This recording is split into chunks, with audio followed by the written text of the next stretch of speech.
কাইলৈ ঘোষণা নহয় মেট্ৰিক পৰীক্ষাৰ ফলাফল। মেট্ৰিক পৰীক্ষাৰ ফলাফলৰ দিন নিশ্চিত হোৱা নাই। হেল্ল' ষ্টুডেণ্ট, বহুতো নিউজ চেনেল আৰু চেনেলত কোৱা হৈ আছে অহাকালি মেট্ৰিকৰ ৰিজাল্ট দিব, কিন্তু সকলোবোৰ মিছা প্ৰমাণিত হ'ল। কিয়নো নিউজ লাইভত কি ক'লে, কাইলৈ ঘোষণা নহয় মেট্ৰিক পৰীক্ষাৰ ফলাফল।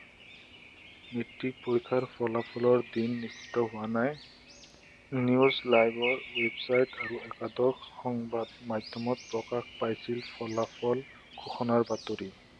কিন্তু এতিয়ালৈ ফলাফল ঘোষণা নিশ্চিত নাই। ফলাফলৰ পূৰ্বে জাননী দিয়া হ'ব বুলি ঘোষণা এছেবৰ।